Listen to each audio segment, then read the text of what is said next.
It's always good to be back here. Chris and I have been connected to Hope for 23 years now, and the ministry that we began with World Without Orphans 15 years ago really was part of a partnership with Hope. Hope has been involved in our journey of serving leaders around the world to care for orphaned and vulnerable children. And they put the church, and so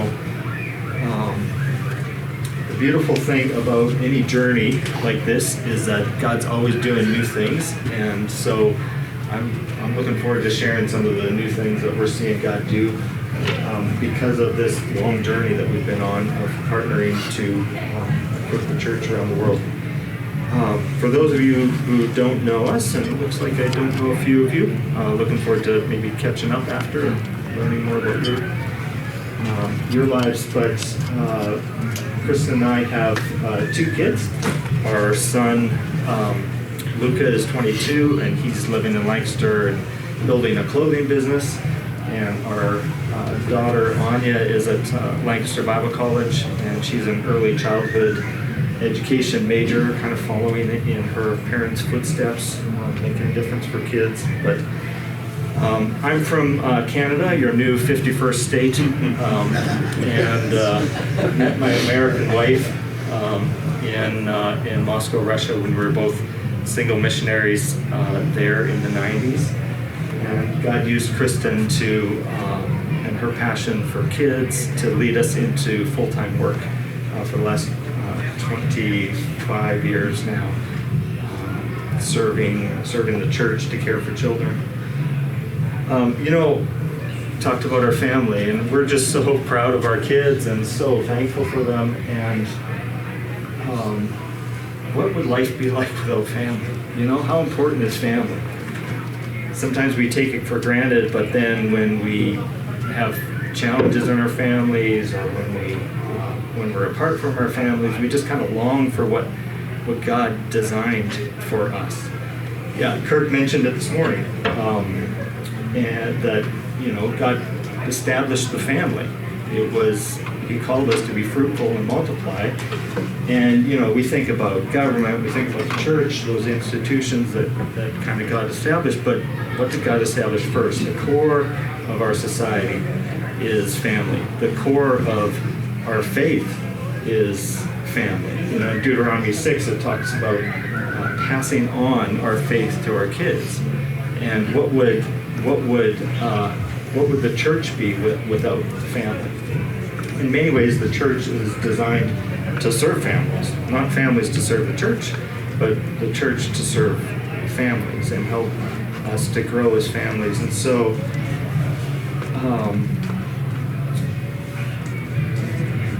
that's what we want for kids. And sometimes we serve kids and we think about their individual needs, and they're in school or they're in our Sunday school classes, and we're thinking about making sure they understand the gospel, and we're making sure that they learn. But really, at the core of what a child needs is family. And if we're only thinking about those individual parts of a child's life and not thinking about their whole life, their family life, we're probably not serving them well. Does this child have what God intended for them? Do they have a safe and loving family? Do they know Him?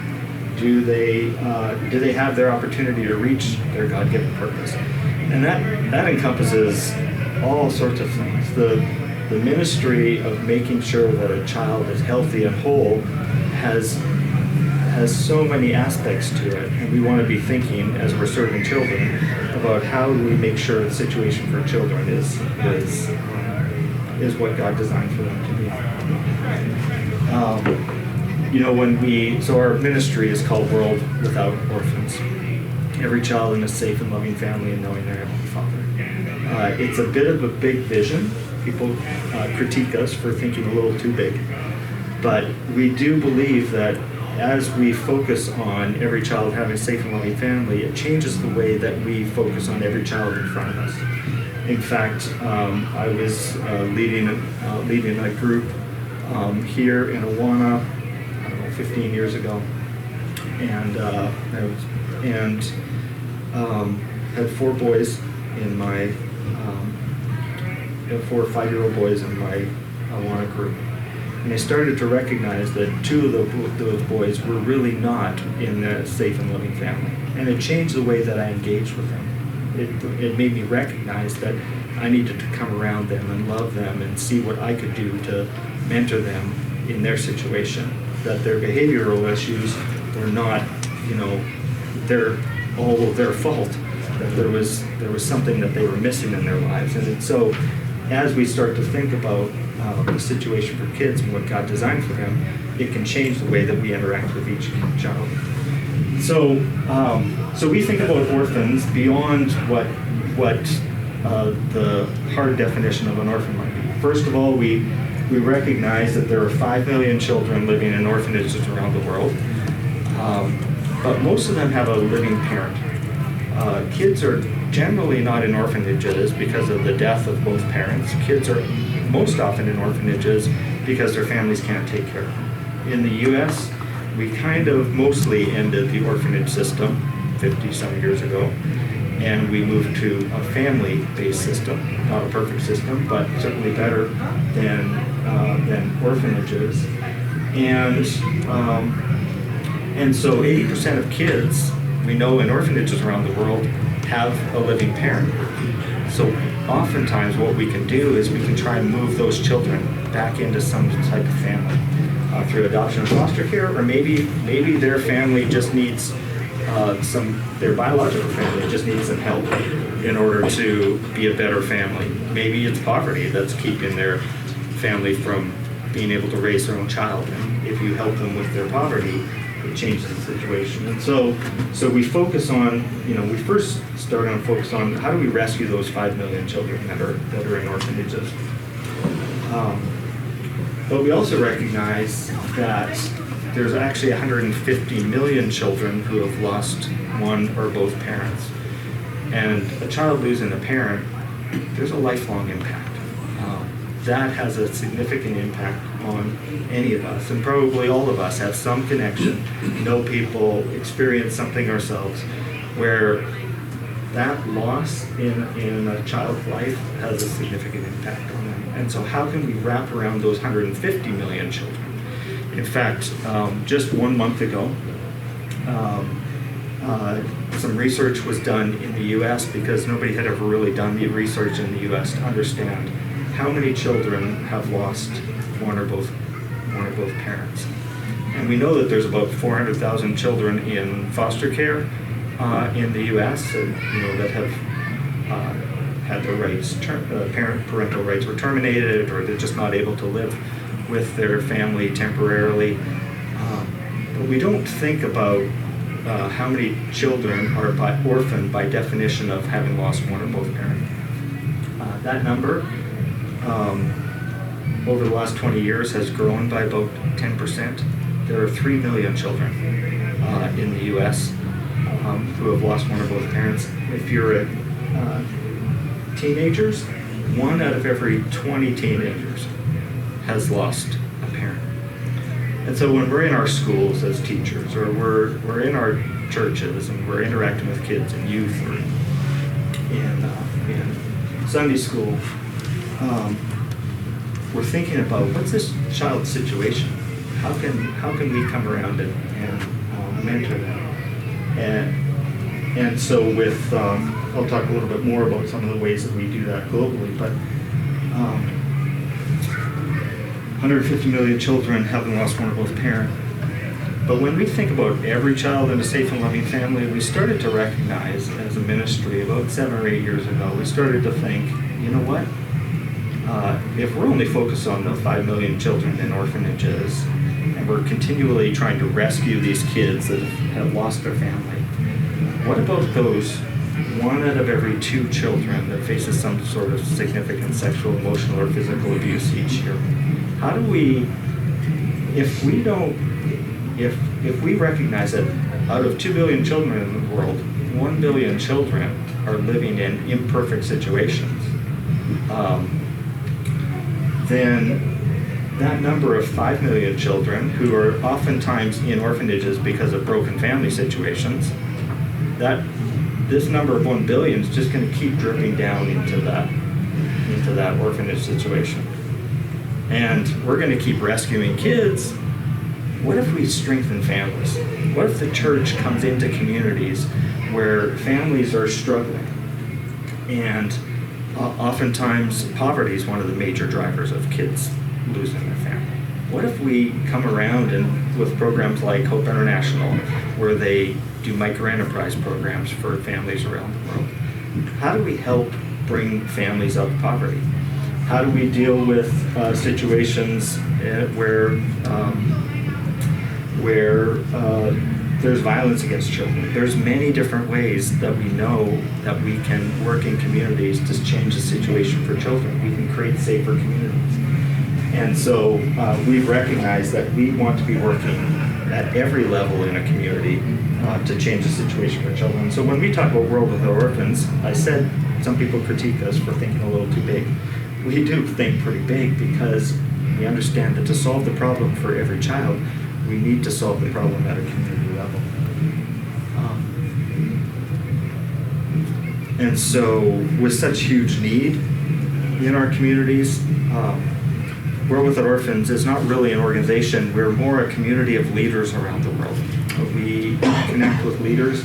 Now it's in about 100 countries where we're connecting with leaders. And we are just this community where we learn together, where we learn from each other. Sometimes we've learned from our partners in India something that then our partners in Paraguay and South America take the ideas and they implement those ideas. And so World Without Orphans is not a group that's, I'm not working directly with children, but we're working with leaders around the world to equip them to understand how best to work with children and learn from them new ways that we can help children well. And so our mission is to call and equip national leaders to work together in solving their own country's orphan vulnerable child crisis. One of the things that Kristen and I recognized when we were working in Russia is that it wasn't Americans that were going to be the ones solving the problems in Russia. We could have some international adoption, but the numbers were really small compared to the need in Russia. 600,000 kids in orphanages at one point in Russia. And so in our early years of ministry, we began to recognize that those 1,000 kids that were internationally adopted is only the tip of the iceberg. And so how do we engage the Russian church and Russian Christians? How do we support our brothers and sisters in Christ around the world to make a difference for children in their nation? And Chris, can you grab my roadmap? And so we began to recognize, again, 7 or 8 years ago, we began to recognize, as I talked about how we started to recognize the different types of orphans in the world, we began to recognize that in order to solve the orphan crisis, we needed to think more comprehensively. And so with a group of experts from around the world, we wrote a guide that helps leaders understand, here are some of the solutions that are needed to solve the challenges. And one of the things that we recognize is that we're not going to solve this on our own.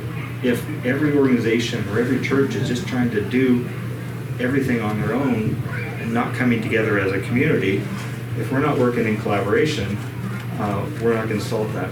We first saw this happen in 2010 in Ukraine.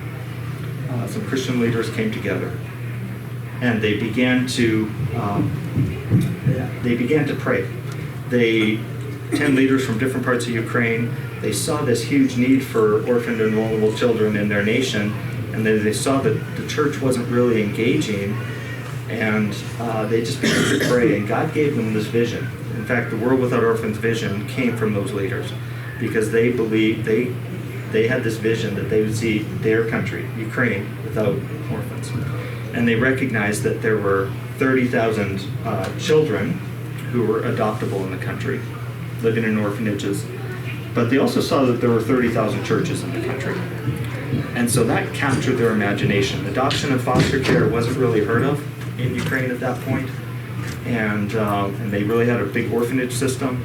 And so they began to cast vision to the church. Well, between 2010 and 2020, the number of adoptable kids in Ukraine dropped from 30,000 to less than 5,000 because the church began to engage and they began to work together. Some of those organizations began to train foster and adoptive families.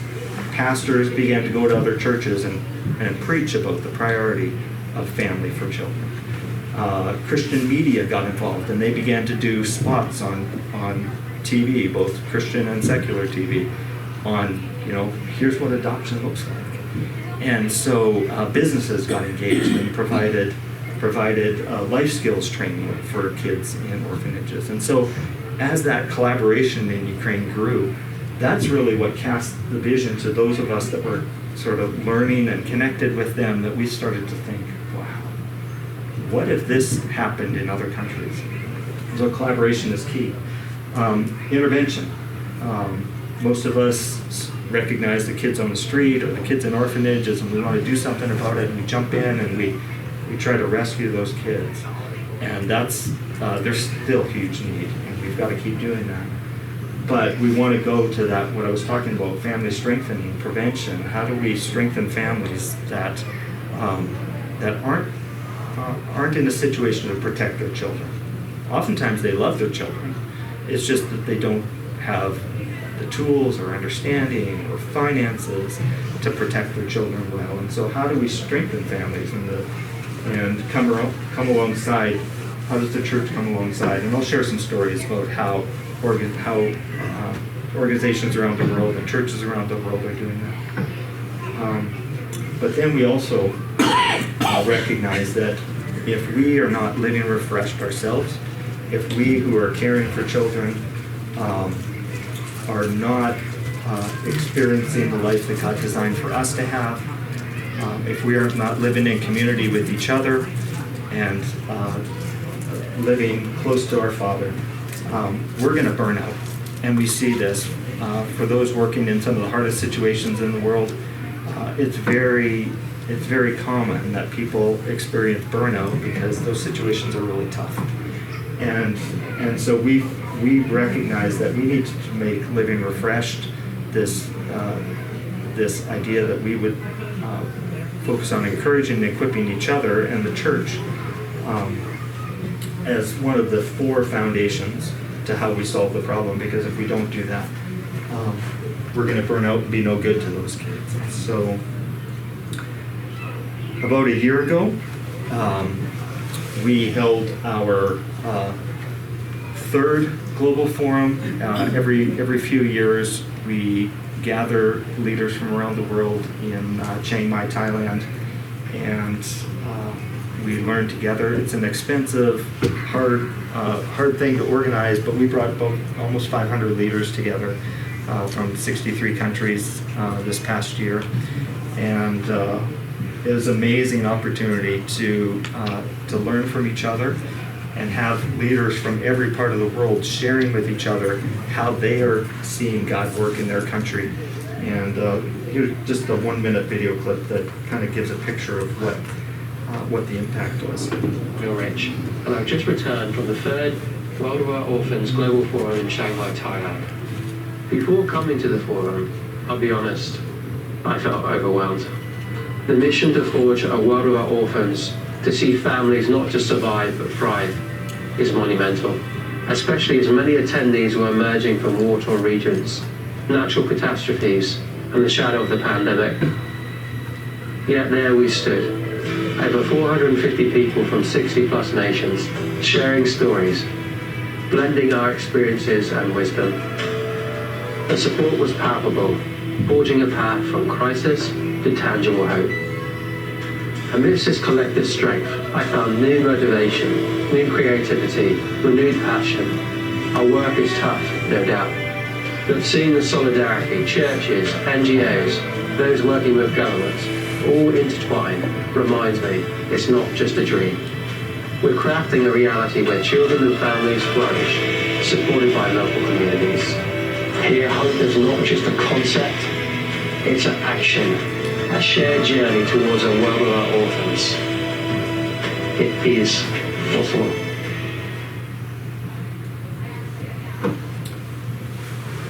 Kristen and our daughter Anya were able to go to this global forum. It was the first time that they were able to go, and as a family, we just loved being with leaders who are really heroes of the faith, that are serving in some of the hardest situations in India and parts of Latin America that are war-torn, and in the Middle East.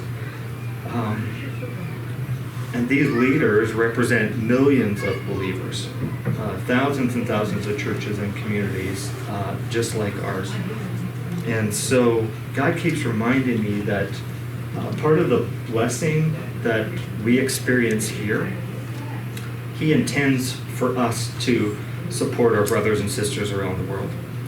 And it's been just such a privilege to be involved in helping leaders like this who are so passionate. I wasn't going to share this story, but this woman here who you got to know, Paola, in Argentina, she, before she connected with us, she and colleagues in Argentina were experiencing a lot of challenges with the pro-choice movement in Argentina. The government was really against the Christians, and so they were trying to lobby the government to change laws to protect the unborn.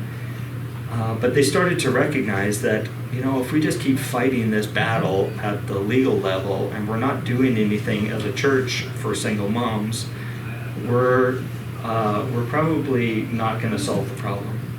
And so they began to gather in a network of churches and organizations to create a system across the country. They now have more than 400 churches and organizations that are connected in a network. They have a hotline that single or moms who are pregnant, who are at risk, can call into, and that network connects them with a local church who is being trained in how do you serve that mom to protect her so that she doesn't give up her baby, so that when the baby is born, that child doesn't become an orphan, that they're not abandoned, that they have the life that God intended for them. And when I went to Argentina 2 years ago and first heard this story, I was just blown away that in a place like that with all of their economic challenges, that the church had recognized this is what God has given us in our hand. We can do something about it.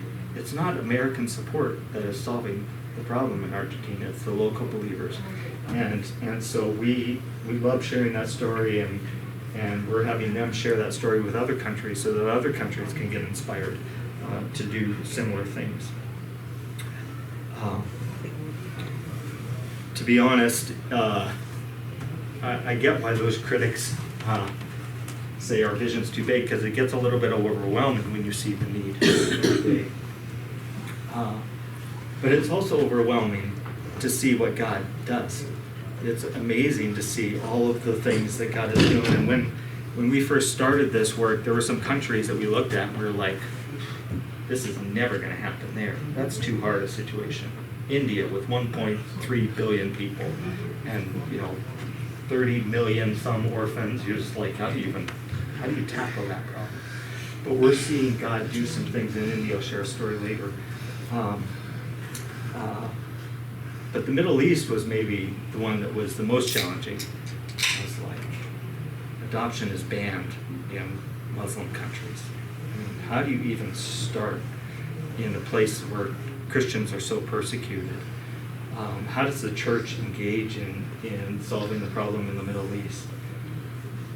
But now we're connecting with evangelical believers, denominations, church networks in Jordan, in Egypt, in Israel. And I want to share a video from our friend Nisreen, her husband Maher, in Jordan. They started a ministry 8 years ago when she first came to our first global forum back in 2016. And God just opened doors. 1 in 6 people in the country of Jordan is a refugee. think the U.S. numbers, I think I looked it up last night, 1% of the U.S. is refugee, 1 in 100. 1 in 6 people in the country of Jordan is a refugee. And so God is opening doors for them to serve and bring the love of Christ to refugees from hard situations and help them with their children. And so we got about a 5-minute video here which tells a story of one child that they helped, but know that that is multiplied by thousands.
When I first met Fatin, she was going through a really tough time.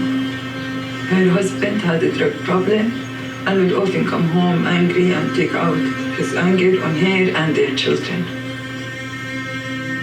بس ما عم بقدر أدافع عن الأولاد وما بإيدي أي حيلة. يعني كيف الإنسان اللي يكون عن جد مكسر من كل الجهات زي الطير اللي أجناحه عن جد مكسرة وأنا ما عم بعرف أطلع بأولادي لفوق. يعني عم بشوف حياتي عم تتدمر. يعني حتى لما كان يجي العيد الناس كلها تفرح. And her biggest concern was her son, Yusuf. Because of the trauma caused by his dad, Yusuf had a hard time paying attention and remembering things. He couldn't focus in school and he was failing in his classes.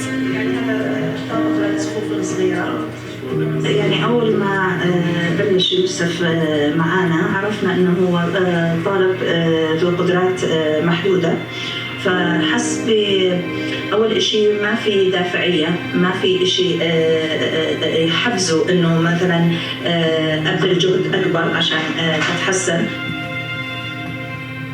كنتش أفكر إنه أنا رايح أفكر رايح ألعب لما ألعب بنسى الأمور اللي مو بركز إني ما يدخلش علي جوال ويكرباص وحياتي. We were determined to provide Yusuf with the support he desperately needed. So we took it upon ourselves to explore every help available. By reaching out to various organizations, we managed to secure funds that would enable us to offer him psychological help, especially cognitive training he required. He had some weaknesses in almost all of the skills. So whether it was auditory processing, visual processing, memory, attention, whatever it is, it was weak. And it was like we were dealing with a baby in a teenage body. So we started working on those skills, and with time he started maturing and he started actually living up to his age in terms of skills. With the help of the program, Yusuf was able to process his emotions and deal with the trauma he had experienced. He learned how to manage his stress and anxiety, and his concentration improved.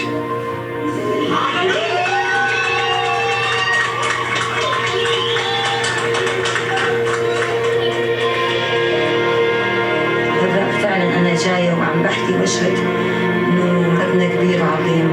خلال خدمة سندك هي اللي غيرت يوسف وغيرت حياة يوسف. وحسيت في حدا حاسس بوجعي. أصعب إشي بالحياة إنه لما تحسي حالك إنه ولا حدا حاسس بيكي. إنه عم تحاربي بالحياة لحالك لما لقيتك لقيت كل شيء بقدر.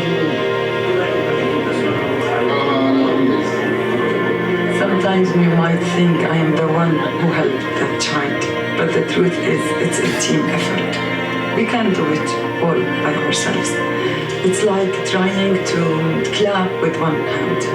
When we see a child in need, it's not just about providing cognitive skills, therapist, education, or meeting their physical and spiritual needs separately.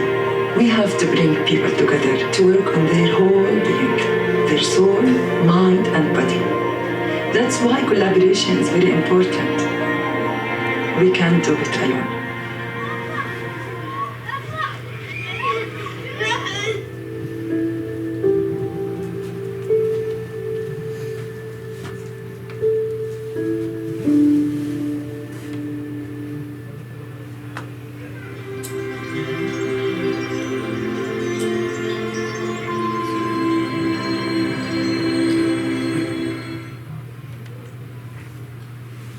Got some other stories I want to share, and some scripture I'd love to share with you, but I also want to just stop and give room for questions.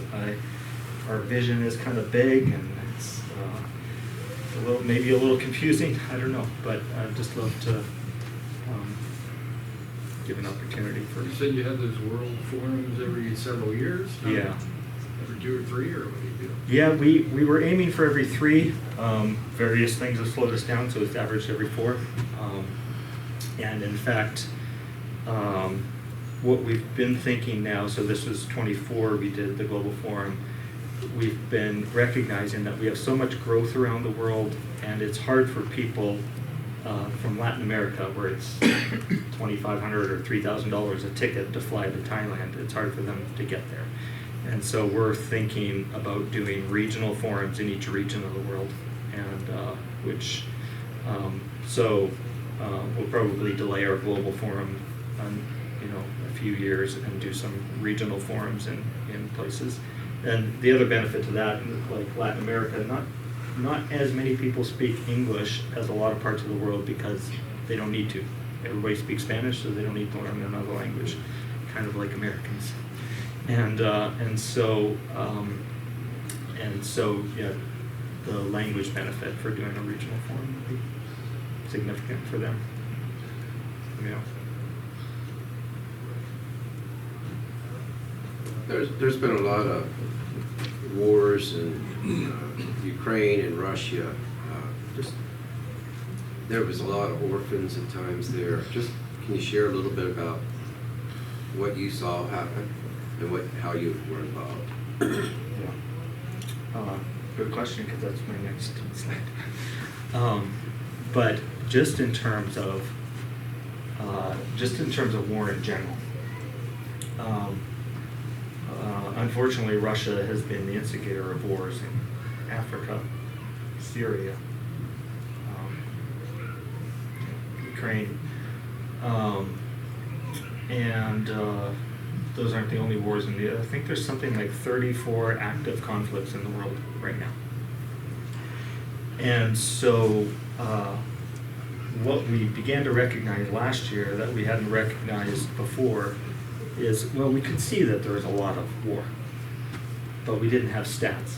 And I went to the UN's refugee site to understand what the situation for people coming out of war is like. 20 years ago, let me just give you the children numbers. 20 years ago, there was about 7 million children who had been forced out of their homes because of war, political war. It's a hard number. Now, it's 49 million. And so in 20 years, we've seen the numbers of people that have been forced out of their homes because of war 7 times. You know, people say, well, what's the population doing? No, not 7 times. The population's not growing, maybe 7% or something, but not 700%. And so, so our world is a challenging place. And our last global forum, we actually made the theme together from crisis to hope, because we recognized two things. One, there's a lot more crisis in the world now than there was, particularly in terms of war, but obviously epidemics and the pandemic caused a lot of challenges around the world. Natural disasters seem to be getting worse. Bible talks about these things. But still, it causes a really hard reality for children and families around the world. And so we really focused our last global forum on how do we help the church engage in crisis situations. So one, there's more crisis. Two, crisis is an opportunity for the church to engage. Families that never thought about darkening the door of a church will reach out for help. They'll respond and accept help when they're in a crisis. And so it's a tragedy that we never wanted, but it's something that we believe that God can use to make a difference for families. Nisreen has found that when they go into refugee camps in Jordan, some places where families are locked in there for 15, 20 years or more, they're in this tiny 3 square mile space, and that's their life.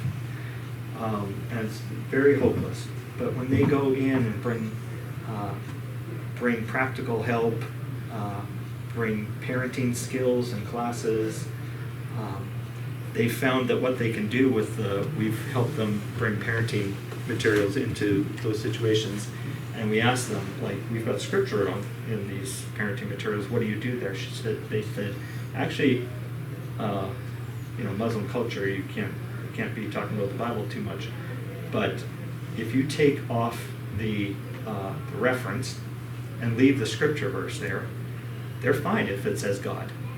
And so the truth of God's word is getting into situations. We thought they might tell us, well, the evangelical church would just have to pull that and just come in with our hearts and opportunities to share personally when people ask. But no, they said that it's okay to bring scripture into those situations, and so that's really opened the door.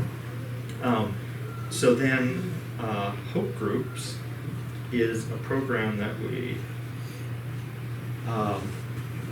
that we started in Ukraine.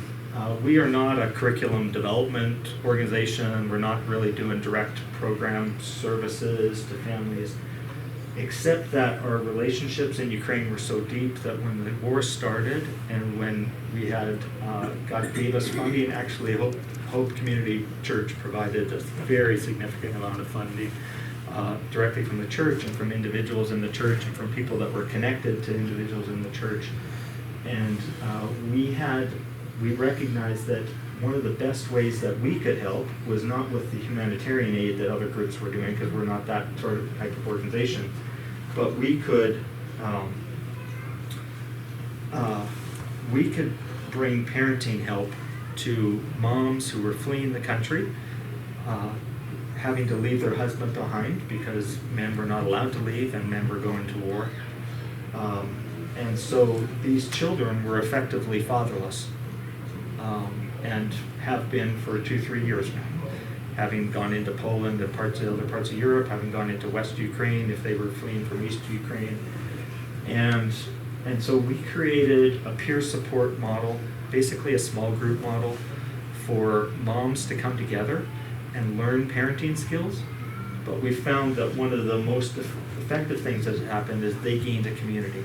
They were alone in these refugee camps that they were at, but by pairing 5 women with a facilitator and going through a 12-week small group curriculum, actually we started and we developed 4 weeks and we gave it to them and they said, we want to stay together, can you have something else for us? And we kept developing more and more lessons on how do you deal with your own trauma as a mom, how do you deal with grief, how do you help prevent suicide for your kids, what kind of parenting skills would help your family through this very traumatic situation. And so we've just seen amazing results. We've had about I think in Ukraine or with Ukrainians, it's maybe 2,000 or so women that have gone through the 12 weeks. But we did have done some studies with the University of Oxford, where one of our colleagues works, and University of Oxford has told us that they've evaluated 12 or 14 different programs for use in a crisis situation, and this is by far the best. And we were amazed, but we weren't totally surprised, because these are Christians who have led small groups, who understand God's principles of being in community and are passionate for serving women in their community. And it's given an opportunity to reach women who never would have darkened the door of a church before. So I must have an automated slide there. And so you can see all of these blue things are improving. Supervision of protected children, the positive parenting, nonviolent discipline, caregivers self-care, and then the other things are decreasing. Violence against children is dropping, caregiver depression. And as we've done research among these hope groups, we've seen massive change. And so the Hope Groups program was such a success that people around the world started asking for us. And so Ms. Reem in Jordan is doing one of our biggest Hope Groups projects. Right now they're starting with about 200 families, but they're adapting it and translating it and bringing it into refugee camps, and then they're partnering with other organizations to train them on how to use that Hope Groups program in their settings. And in Ukraine, just this last week, we began to develop a plan for how we would work in 6 of the war-torn regions of Ukraine, right closest to the front line, to bring Hope Groups into those regions as well, where it's been hard to get into. And so we've got a partnership of many organizations across Ukraine that are working on that. So that maybe answers some of your question, but yeah. But I think, in the early days of the war, there's 7 million children in Ukraine, and 4.5 million of them lost their homes and had to leave. Now, some of them have been able to go back, but it's a very, very traumatic situation. Picture that happening here. 60% of your community has to leave because you've got missiles coming into live with now. Unfortunately, the war is still very active. It's not in the news like it was, but it's still very challenging. Any other questions? Kristen, anything to add? Yeah, I guess I would just add, we have 2 colleagues, 2 of our team members are Ukrainian and are still living in the country. And I talk with one of their wives, usually every week. And we were talking yesterday, and when they're having lots of missile strikes, they often have to do like rolling blackout periods because the infrastructure is being targeted and they don't have normal power. And so I asked her, like, how's it been? She told me it was snowing yesterday. I said, how's it been? Are you cold? And she said, well, thank God, praise God, we've had power for the last month plus. And she said, I can't really explain why, the infrastructure hasn't been targeted in quite the same way, but she was grateful for that. But certainly, yeah, I just assured her that we would continue to share the need to pray for a peaceful and just end to this war. So, yeah, it certainly continues. There were missile strikes, this week, and they were in a shelter. So, yeah. So, what prayer requests? I'm sure you have a lot of danger, you have a lot of things that you're working on, and you have a lot of where God's leading you. Yeah. had some prayer requests listed here.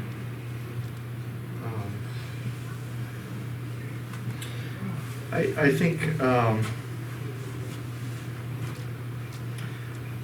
we are amazed by what God does when His people come together in their own communities. And it's not our job to solve the problem in every part of the world. However, there's a lot that we can do, and there's a lot that we can. We want to be wise. We don't want to just go in and try to solve the problem ourselves. We want to work on equipping leaders.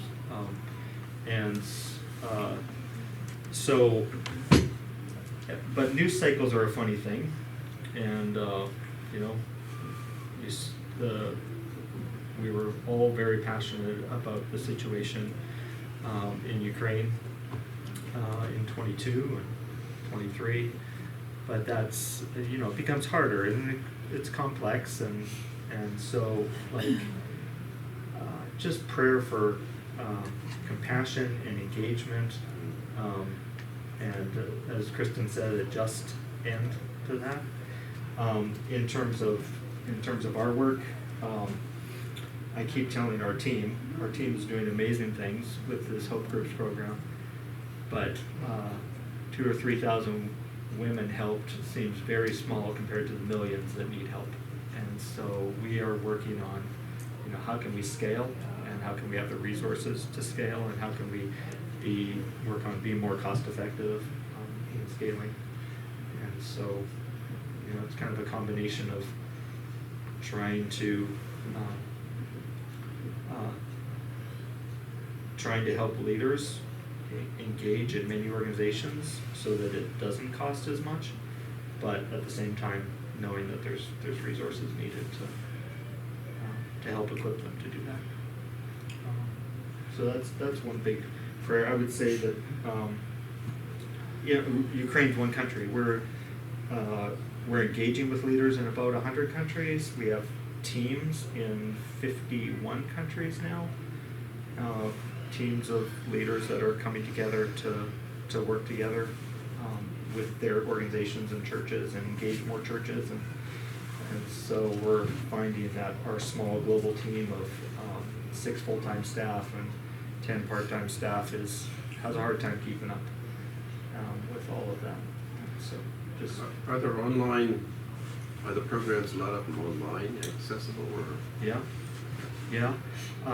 Every year, we'll be doing it in May this year. We take 4 weeks in a month, and this year it's going to be every Tuesday and Thursday, and we're going to have a few hundred, maybe more, leaders from around the world online in training in this World Without Orphans roadmap, where we take about 4 hours for each of the 4 foundations, and we walk them through and show them different programs that they could use, help them understand the principles for what it takes to be innovative and to solve the problem. So virtual is, COVID woke us up to the opportunity of virtual and made people willing to go virtual, and so it helped us a lot in many ways to build out a more cost-effective way of equipping leaders. But at the same time, can you imagine only being virtual? It loses something, and so we also try to get together every few years as a global team.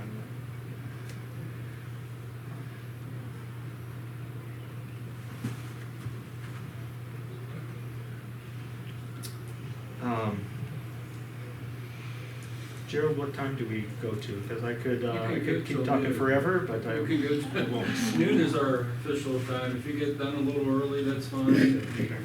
Go a couple minutes over the time. Yeah, no. Okay, good. This is the kind of a picture. This is a little bit older. It's 2 years old, but this is kind of a picture of what we see happen. That as we equip leaders, and so we had participants in all of these countries. This is the Hope Groups reach back in 23, when we had reached 1,500 women and 956 children. But then we did other programs, and we targeted specifically these 6 countries where we helped them take programs in Brazil. It was, how do we help them with trauma-informed care? How do we equip churches to understand the trauma that kids face, and how do you help kids that have faced trauma? In Paraguay, we did a parenting program. In Uganda, we did a camp for kids who had faced trauma. In Zimbabwe, we did the training on the whole roadmap. In India, what did we do there? Oh, again, it was training on the whole roadmap. In Sri Lanka, we did a parenting program. And what we found is that when we helped those leaders equip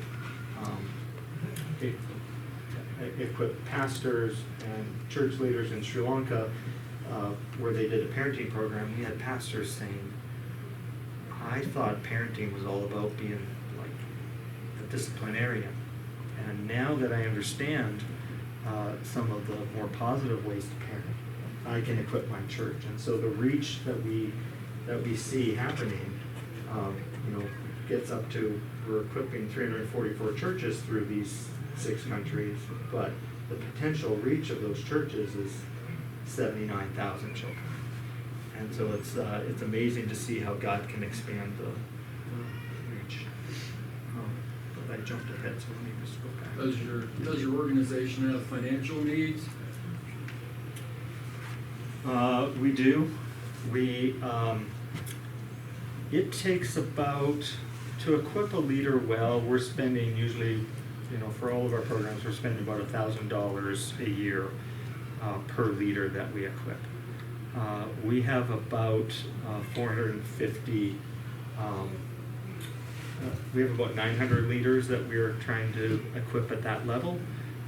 We have funds for about 450 of them, and so we're in the, this is for 25.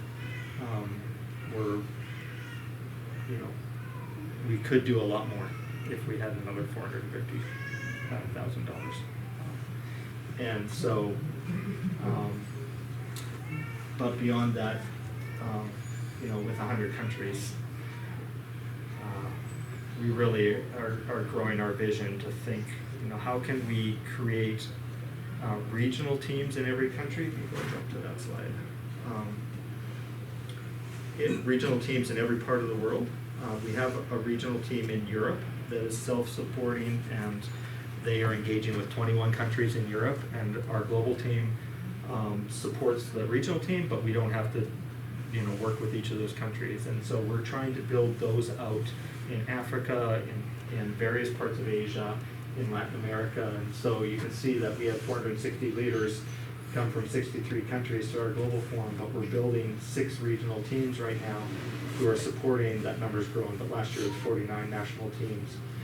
And so we'll do training in the roadmap, we'll do training in trauma, we'll do hope groups, we'll use Orphan Sunday to just create awareness across the country on the needs of kids and how to work to support families. And then jump back to roundtables, and I'll talk a little bit more about that. But you can see last year there's about 900 leaders that we were serving sort of intensively, but there were other leaders that we reached. So it was almost 2,000 leaders that we reached last year. And then we know that we didn't get data from all of those leaders, but we know that there's at least 500,000 kids that those leaders are reaching. So, but let me share just briefly about what we do in a country when we're sort of new to the country. And last year I got to go to Mexico, and our partners in Mexico had come to the Global Forum, and they were inspired to see what they could do. And so in Mexico City in September, they brought together about 30 people from different organizations and churches. They actually had a couple of government representatives there, one that supervises all of the private orphanages in the country, and they had this Christian organization from the state of Veracruz, and they were sharing about some of their needs and some of their challenges working with the local government, and how the local government wasn't helping them, get access to foster and adoptive kids and connecting the families that they had ready to serve kids who needed to be adopted or fostered. And so the head of the private orphanages in the country, she said, "I'm from Veracruz. I'm passionate about my state there. I would love to help you make that connection." And so we find that as we are connecting with believers in government, it's opening doors to churches and organizations to serve well. And I probably got some pictures here. This is in Panama with some government representatives, and there were 4 ministers in this meeting: the Minister of Finance, Education, Social Work, and one other. But the Minister of Finance, it was a phenomenal opportunity as she started to understand, and she went through our 3-day trauma training as well. So the person who controls all of the money in the country gets to understand what's best for kids, and can designate that. And so some amazing opportunities as Christians engage in the government too. It seems like you're growing, the organization is just growing at a phenomenal rate. I mean, is it like doubling every 5 years, or you can, maybe you don't have numbers? I don't even know how to, yeah. I mean, it's Yes. thousands of It people, is. and it's It is, got to be yeah. phenomenal. And it's because it's not about us creating our own projects. It's just us serving leaders, and so it's the need is just far beyond what we could manage, but we're trying. By training leaders, training leaders to train leaders, you're That's right. you expand.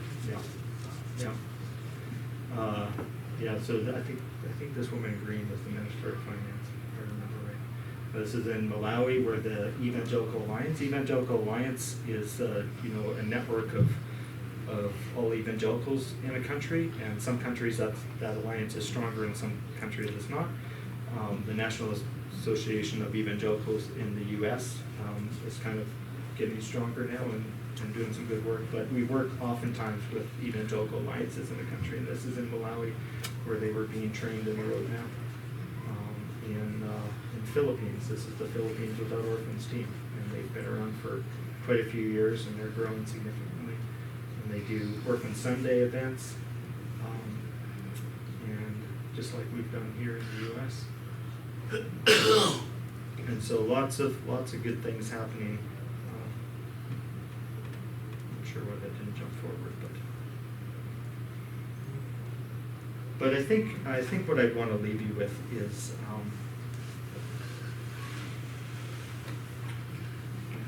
2 minutes.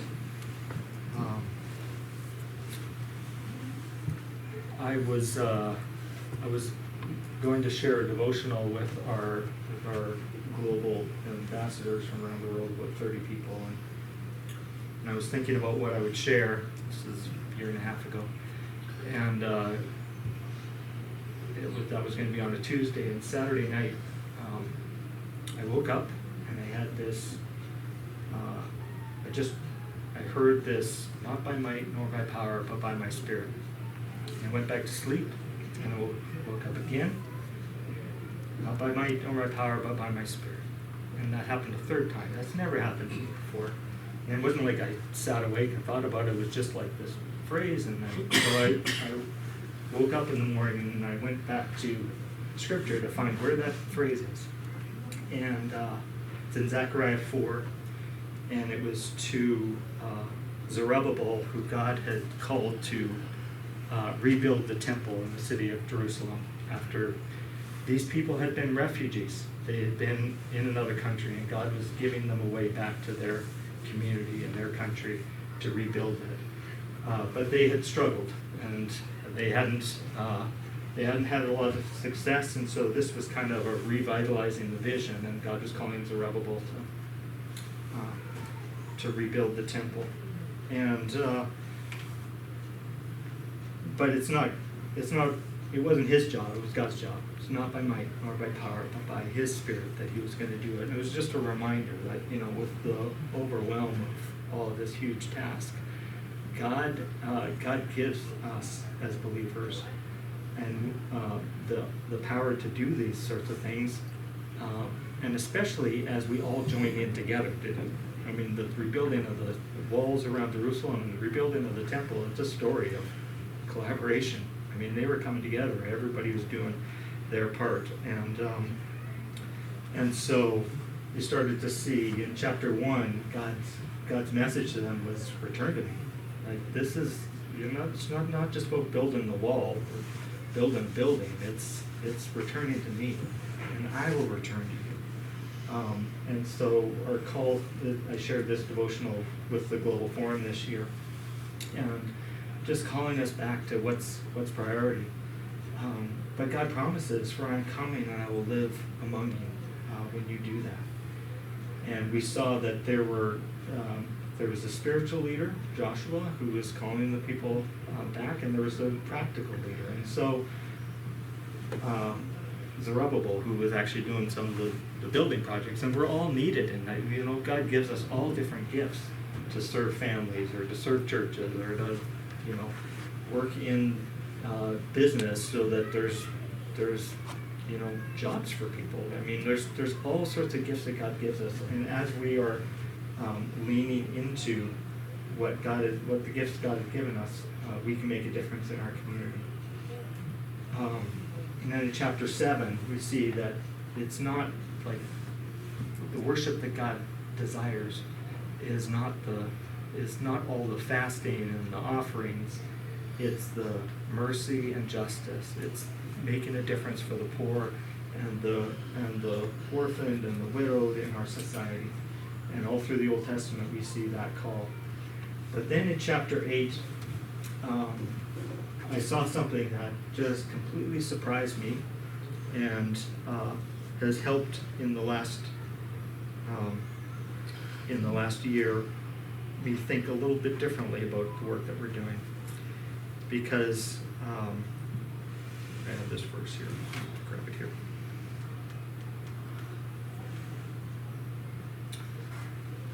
Because I started to get this sense of God's heart, not just for individuals and for families and for churches, but for whole communities.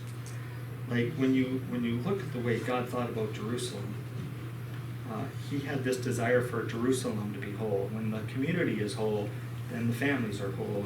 And in chapter 8, verse 4, this is what the Lord Almighty says: once again, men and women of ripe old age will sit in the streets of Jerusalem, each of them with cane in hand because of their age. The city streets will be filled